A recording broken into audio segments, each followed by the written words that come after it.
Hello and welcome to Lovneesh sir की class. आज की शिक्षा निदेशालय राष्ट्रीय राजधानी क्षेत्र दिल्ली की वर्कशीट नंबर 29 जो कि कक्षा 7वीं के विद्यार्थियों के लिए है, यह ली गई है गणित विषय से। और आज इसमें हम जिस टॉपिक पर चर्चा कर रहे हैं वह है त्रिभुज और उसके गुण, जिसमें हम उसके कोणों की बात करेंगे। अगर आपको याद हो तो पिछली बार हमने उसकी भुजाओं के बारे में बात की थी, आज हम उसके कोणों के बारे में बात करेंगे। तो चलिए बिना समय गवाए शुरुआत करते हैं मेरे साथ और समझने की कोशिश करते हैं। तो चलिए सबसे पहले आइए याद करें। प्रश्न नंबर 1 है कि नीचे दिए गए कथनों को पढ़ें और बताएं कि यह सही है या गलत। त्रिभुज की भुजा एक रेखा होती है। क्या त्रिभुज की जो कोई एक भुजा होती है वो रेखा होती है? नहीं, वो किरण होती है। ठीक है, तो हम इसको लिखेंगे ये गलत है। फिर है किसी त्रिभुज की ऊंचाई और माध्यिका प्रत्येक स्थिति में समान होती है। नहीं, ये जरूरी नहीं है, क्योंकि ये समबाहु त्रिभुज में तो सही हो सकता है, लेकिन बाकी के जो दो और प्रकार के त्रिभुज हैं उसमें ये सही नहीं बैठता है, तो हम इसको लिखेंगे गलत। फिर तीसरा है कि जिस त्रिभुज की सभी भुजाएं समान हो वह समबाहु त्रिभुज कहलाता है। ये बिल्कुल सही है, और यहाँ पर अगर आप नीचे पढ़ेंगे तो लिखा भी हुआ है कि एक त्रिभुज जिसकी तीनों भुजाओं की माप समान हो, एक जैसी हो, तो वो समबाहु त्रिभुज कहलाता है। यानी समबाहु एक जैसी, बाहु का मतलब भुजाएं, भुजाओं वाला, तो उसको हम समबाहु त्रिभुज कहते हैं। फिर प्रश्न नंबर 2 है कि दी गई आकृति में त्रिभुज के भागों का नाम लिखिए। तो ये वाला जो भाग है ये कौन सा भाग कहलाता है? ये कहलाते हैं इसके कोण। और ये जो भाग है ये भुजा है। ठीक, इसको दोबारा से लिख दें, जब आपको हो सकता है नजर ना आ रहा हो, तो भुजा। और ये क्या होते हैं? मैंने बताया था जो किनारे होते हैं ये हैं शीर्ष। 3 शीर्ष होते हैं, 3 भुजाएं और 3 कोण। ठीक है, इस तरह से आपको लिखना है। तो जैसा अभी हमने पढ़ा था कि एक त्रिभुज जिसकी तीनों भुजाओं की माप समान हो वो समबाहु त्रिभुज कहलाता है, और एक समबाहु त्रिभुज की तीनों भुजाएं बराबर होती हैं, बात वही है। तो चलिए अब हम अगली गतिविधि करेंगे त्रिभुज के बारे में, यानी त्रिभुज के गुणों को सीखने के लिए एक गतिविधि करेंगे। चलिए आइए एक गतिविधि करें। विभिन्न प्रकार के त्रिभुजों को काटें और चांदा यानी डी का उपयोग करके इसके कोणों को मापें और तालिका को पूरा करें। फिर दिए गए स्थान में अपना प्रेक्षण साझा करें। देखिए, मान लीजिए हमने एक त्रिभुज बनाया, जैसे यही आकृतियां, इन्हीं आकृतियों का आप बना लो और आप इनको जो है फिर काट लें और चांदे यानी डी से इनकी माप लेके देखें। हो सकता है जैसे ये मान लो हमने इस आकृति का त्रिभुज बनाया और इसके कोणों को, इन कोणों को अगर हमने मापा तो मान लीजिए एक कोण हमारे पास आ गया 65 डिग्री का। ठीक है, एक आ गया 35 डिग्री का और एक आ गया 80 डिग्री का। फिर आप इन तीनों कोणों का योग करके देखोगे, इनको मिला के जोड़ के देखोगे कितना बनेगा। 65 और 35 कितना होता है? 100, और 80 कितना होता है? 180। तो यहां पर आया 180 डिग्री। ठीक है, फिर मान लीजिए आपने ऐसा एक त्रिभुज बनाया और इसके कोणों का माप लेके देखा डी से, तो ये आ गया 60 डिग्री, 60 डिग्री और 60 डिग्री। ठीक है, तीनों को मिलाया तो भी इसका उत्तर क्या आया? 180 डिग्री। मान लीजिए हमने ये एक कोण बनाया जो कि मान लीजिए ये आया आपका 75 डिग्री, ये भी 75 डिग्री, और एक मान लो अगर आ जाए तो वो आ जाए 30 डिग्री। ठीक है, ये तो जब आप माप के देखेंगे एग्जैक्ट तब आएगा। ये मैं कह रहा हूं कि आप हो सकता है कि ऐसा हो। ठीक है, और इसको आपने जब जोड़ के देखा इसका भी मान 180 डिग्री आया। तो आपका प्रेक्षण आपने क्या लिखा, मतलब क्या आपको समझ में आया इससे, कि आप ये लिख सकते हैं कि त्रिभुज के तीनों कोणों को मापने के बाद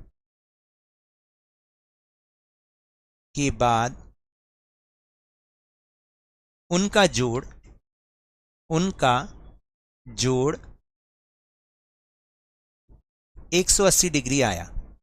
यह आपका प्रेक्षण हो सकता है। ठीक है, आगे हम इसको समझते हैं। ठीक है, तीनों कोणों के मानों का योग करने पर आपको लगभग 180 डिग्री प्राप्त हो रहा है। तो हम नीचे दी गई गतिविधि का उपयोग करके इसे सत्यापित भी कर सकते हैं कि क्या ऐसा ही होता है। इसकी क्या विधि है? कागज के एक टुकड़े का प्रयोग करके एक त्रिभुज PAC काट लें, जैसे कि यहां पर आपको आकृति में दिखाया गया। PAC उसका नाम रख दें और एक ऐसा ही त्रिभुज काट लें।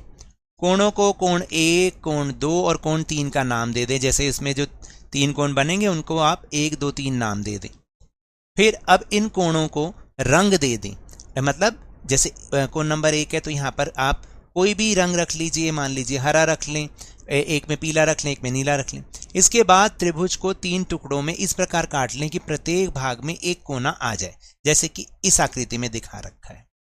तो चित्र में दर्शाए अनुसार तीनों कोणों को जब सीधी रेखा के अनुदिश व्यवस्थित करना होगा, जब आप चित्र के हिसाब से इन तीनों कोणों को ऐसे रख के देखोगे ना, तो आप पाएंगे कि तीनों कोण एक सीधा कोण बना रहे होंगे, जैसे कि इस आकृति में। तो इसलिए हम कह सकते हैं कि एक त्रिभुज के 3 आंतरिक कोणों का योग 180 डिग्री होता है, क्योंकि ये जो सरल रेखा वाला कोण होता है, आपको सिखाया था ना, ये हमेशा 180 डिग्री का होता है। इसलिए अब आपको समझ में आया कि त्रिभुज के तीनों कोणों का योग हमेशा 180 डिग्री होता है। अगर वो 180 डिग्री से कम है तब भी त्रिभुज संभव नहीं होगा, और अगर 180 डिग्री से ज्यादा है तब भी वो त्रिभुज संभव नहीं होगा। तो चलिए अब हम अभ्यास करते हैं। तो पहला है कि त्रिभुज की दी गई आकृतियों में x का मान ज्ञात कीजिए। तो 2 कोण तो आपको दे रखे हैं हर एक में, तीसरे का आपको मान ज्ञात करना है। जो ऊपर हमने गुण अभी समझा है उसी का प्रयोग करके हमें इसका मान ज्ञात करना है। तो पहला क्वेश्चन है, त्रिभुज की दी गई आकृतियों में x का मान ज्ञात कीजिए। जो वहां पर आकृतियां आपने देखी ना, तो उसमें हमें x का मान ज्ञात करना है, और हमें ये पता है कि त्रिभुज के तीनों कोणों का योग 180 डिग्री होता है। In the given figures of triangle find the value of x। यानी आपको जो यहाँ पर अभी आपने फिगर्स देखी, उसमें आपको x की वैल्यू फाइंड करनी है। तो लेट्स टेक क्वेश्चन नंबर 1। सबसे पहले हम क्वेश्चन नंबर 1 लेते हैं। तो आपने उसमें देखा कि एक x डिग्री है, बाकी 2 जो एंगल हैं उनकी वैल्यू हमें दे रखी है, 45 डिग्री और 30 डिग्री। ठीक है, हमें ये पता है कि त्रिभुज की तीनों कोणों का योग ये अभी हमने सीखा है, कितना होता है? 180 डिग्री होता है। ठीक है, और आप इसको इंग्लिश में भी लिख सकते हैं, सम ऑफ 3 एंगल्स। ये इंग्लिश वालों के लिए ऐसे लिखना है, जो इंग्लिश मीडियम के बच्चे हैं वो ऐसे लिखेंगे, sum of 3 angles in a triangle is 180 degree. ठीक है, उसी प्रॉपर्टी का यूज करते हुए अब हम ये कर रहे हैं। हमें पता है उसके तीनों कोणों का योग 180 डिग्री होता है। तो तीनों कोण कौन से हैं? x डिग्री, 45 डिग्री, 45 डिग्री और 30 डिग्री। इन तीनों का जोड़ क्या आएगा? 180 डिग्री। फिर इन दोनों को आप प्लस कर लोगे, जो संख्या होती है उनको प्लस कर देते हैं नंबर्स को, और x को एक तरफ रखते हैं। तो ये हो गया x प्लस 75 डिग्री। जब आप इसको सामने की तरफ लेके जाओगे, क्योंकि x तो इधर रहेगा लेफ्ट हैंड साइड, और 75 चला जाएगा सामने, क्योंकि नंबर्स को हम एक तरफ रखते हैं और x वाले नंबर्स को एक तरफ। तो 75 जब सामने जाएगा वो माइनस का हो जाएगा, तो x की वैल्यू आ जाएगी 180 में से 75 घट गए, यानी 180 डिग्री में से 75 माइनस हुए, तो x की वैल्यू आ गई हमारी 105 degree. This is your answer. ठीक है, नाउ सेकेंड क्वेश्चन। जो आपका सेकंड क्वेश्चन है उसकी फिगर कुछ इस तरह से है। उसमें आपको 2 एंगल्स दे रखे हैं, तीसरा एंगल नहीं पता, और एक बाह्य कोण या जिसको हम एक्सटीरियर एंगल कहते हैं वो हमें फाइंड करना है। तो ये 2 तरीकों से हो सकता है। एक तो मैंने यहाँ पर दिखाया आपको कि जैसे मान लीजिए इसको हम y मान लेते हैं, तो तीनों को हमने प्लस कर दिया, जो कि 180 आना चाहिए, 180 डिग्री आना चाहिए। फिर y को y रख दिया, इन दोनों को प्लस किया, 125 हो गया, 60 प्लस 65 125, और y की वैल्यू निकाल ली हमने 180 में से 125 को, यानी 180 में से 125 को माइनस कर दिया, तो y की वैल्यू आ गई कितनी? 55। ठीक, अब हमें ये पता है कि ये जो 2 एंगल हैं इनका जो प्लस करने पर, क्योंकि ये एक लीनियर एंगल है, लीनियर लाइन एंगल है, सरल रेखा वाला कोण कितना होता है? 180 डिग्री होता है। तो x+5 x+y 180 डिग्री होना चाहिए।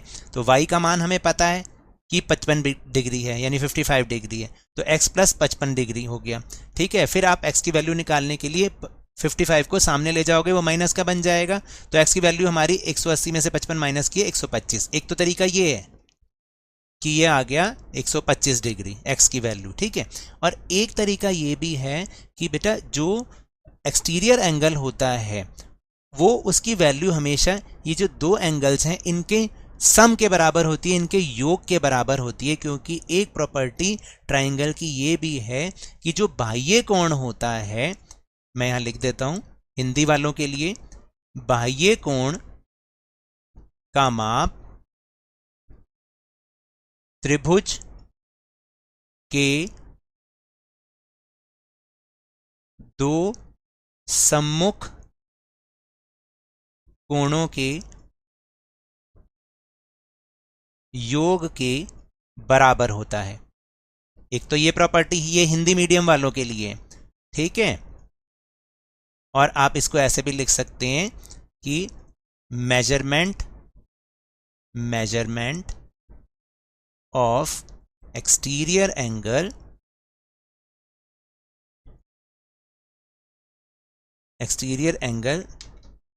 है ये एक्सटीरियर एंगल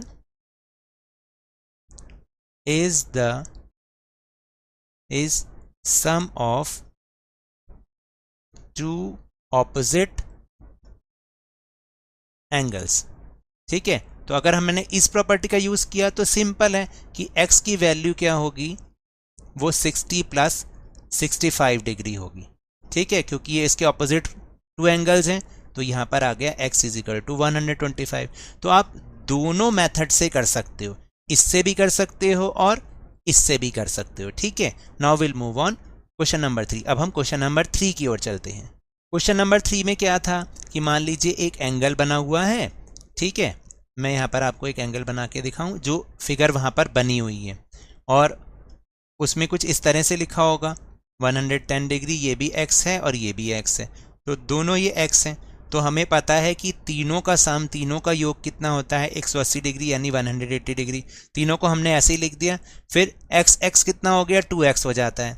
110 को ऐसे ही लिखना है 110 को, और सामने 180 है, तो अब 2x की वैल्यू को तो हम 2x को तो इधर ही रखेंगे, 110 को सामने ले जाएंगे, 110 को 180 में से उसको माइनस कर देंगे, फिर 2x इज इक्वल टू हमारे पास क्या आ जाएगा 70 डिग्री आ जाएगा। नेक्स्ट स्टेप यहाँ पर ये आप लिख दो 2x इज इक्वल टू 70, और x की वैल्यू जब फाइंड करोगे तो आप क्या करोगे, ठीक है, x की वैल्यू हमारे पास क्या आ जाएगी, x की वैल्यू हमारे पास आ जाएगी 70/2, जो कि मैंने यहाँ पे भी लिखा हुआ है, और वो आ जाएगा 35 डिग्री। तो अगर ये 35 होगा तो ये भी 35 हो जाएगा। तो तीनों एंगल्स आपको पता चल गए, दिस इज योर आंसर। इसके बाद है प्रश्न नंबर 2, सत्यापित करें निम्नलिखित दिए गए आंतरिक कोण त्रिभुज बना सकते हैं या नहीं बना सकते। Verify if the following given interior angles can form a triangle और नॉट। जो दिए गए तीन एंगल हैं क्या वो तीनों एक त्रिभुज बना सकते हैं, तो आपको यही देखना है, तीनों का जोड़ करके देखना, अगर 180 है तो बना सकते हैं वरना नहीं बना सकते। जैसे पहला है 90, 55 और 45, तीनों का योग कितना बनता है, तीनों को प्लस करने पे कितना बनता है 190 डिग्री, तो ये त्रिभुज नहीं बन सकता, आपने लिखना है नहीं, और इंग्लिश वाले लिखेंगे नो। फिर सेकंड है 80, 35, 65, 80, 35 और 65, इन दोनों को जब आप तीनों को आपने जोड़ा तो तीनों का योग हमारे पास कितना आया 35 और 65 100 और 80 180, तो ये बन सकता है, इसलिए मैंने यस लिखा, और आपने भी लिखना है हाँ, हिंदी वाले हाँ और इंग्लिश वाले यस। और थर्ड अगर हम देखें तो थर्ड है 100 डिग्री, 35 डिग्री, 45 डिग्री, जब हम तीनों को प्लस करके देखते हैं तो 180 डिग्री आता है, तो आपने लिखना है यस, और हिंदी वाले लिखेंगे हाँ।